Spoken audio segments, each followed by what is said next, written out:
I'm Jackie, and this is my first chapter Friday. I'm reading Annie's Life in Lists by Kristen Mahoney, illustrated by Rebecca Crane. I really like this book because it's realistic fiction. It's funny and cute, and it was pretty easy to read. It's all written in a list format. So here it is, the first few lists of Annie's Life in Lists. 5 things I hate about my real name, Andromeda. 1, everyone says that's a weird name. 2, no one knows how to spell it. 3, no one knows how to pronounce it. You pronounce it like this, Andromeda, duh. 4, no one can remember it. This one probably bothers me most because I remember just about everything. 5, even though most people call me Annie, my brother says my nickname should be Drama or Duh. His name is Ted, after my great-grandfather. Apparently, Mom and Dad saved all their naming flair for me. 3 things that I like about my name. My mom says I was named after her favorite constellation. My dad says Andromeda was also a mythical princess. 3, my nickname, Annie. I am Annie. This is my life in lists. 9 things I see when I look in the mirror. Freckles. 1, freckles, lots of them, especially in summer, of course. 2, indescribable hair color. Not indescribable like indescribably beautiful, just really hard to describe. Not blonde, not brown. My grandma Lane calls it dirty blonde, but I don't like the sound of that. 3, green eyes, my favorite part. 4, a bump on the bridge of a long nose. This I get from my mom. 5, a little gap between my 2 front teeth. 6, almost always a t-shirt. 7, almost always leggings or jeans. 8, in the summer, flip-flops. 9, in winter, sneakers or boots. 3 things you can't tell just by looking at me. 1, I'm left-handed, although if you looked really closely, you might see that I always have pencil smudges on my left pinky from where my hand had dragged across my writing. 2, I'm allergic to amoxicillin. 3, I have an amazing memory.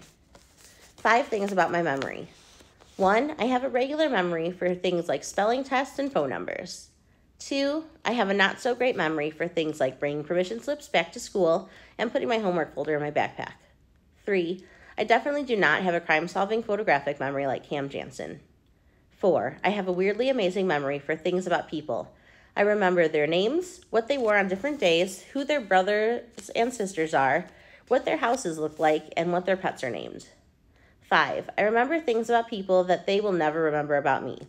In fact, there are kids at my school who don't even know I exist, but I can tell you their names, their favorite sport, where they went on vacation, and what they ate for lunch. 4 things other people say about my memory. 1, my mom says it runs in the family, and that some people just have amazing memories. Hers is pretty good, too. She remembers the names of all my grandparents' cousins, even on my dad's side. And her old friends tell her she's like their childhood Google, because anytime they forget something from when they were kids, the name of a teacher, the secret nickname they had for their crushes, the ending of a crazy story, they just ask her. 2, my dad says I should be proud of how much I remember. 3, my best friend, Millie Lerner, thinks it's cool because A, I can tell her the names of all the 5th grade boys she thinks are interesting. B, I remember all the teachers' first names from reading the PTA directory one day while I was bored. C, when someone annoys her, I make her feel better by reminding her of embarrassing things they did when they were younger. For example, when Millie got glasses, Hannah Krenzler called her a 4-eyed freak, and I told Millie not to sweat what Hannah says because she used to shove teddy bear's fur up her nose. 4, Ted says my memory is creepy and makes me seem like a stalker. I tell him you would not believe how much you would learn if you just paid attention. But Ted still has a habit of nudging me when he thinks I'm going to say too much, especially when I'm remembering something about him and someone in his grade, especially if it's a girl. Like when we saw Sophia Carlin in Key Food, and I reminded him of how he once said she looked like Queen Amidala.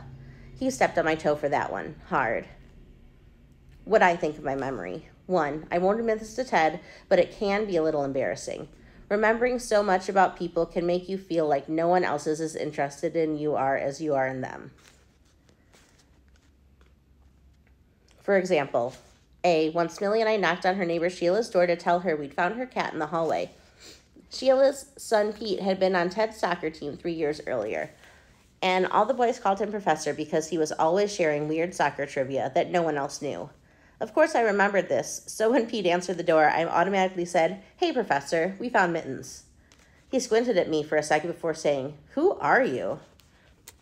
So to recap, not only did I know his nickname and his cat's name, but he had no idea who I was, even though I had been at every one of his soccer games, and he had come to the team pizza party at our apartment, and I was his neighbor's best friend.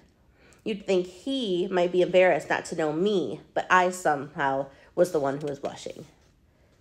B, on the first day of school last year, when my teacher, Miss Allen, wondered aloud how we would distinguish between the two Emmas in our class since both of their last names started with S, I said we could just call one Emma Marie and the other Emma Elizabeth, because I remembered both of their middle names from when they had them written on their plastic Easter baskets at an egg hunt in the park in kindergarten.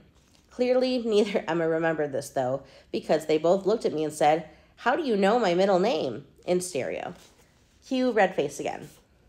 2, lately it's a serious problem. Since my memory got me kicked out of school, Ted really doesn't have to worry anymore about me saying too much. Now I keep all this information to myself.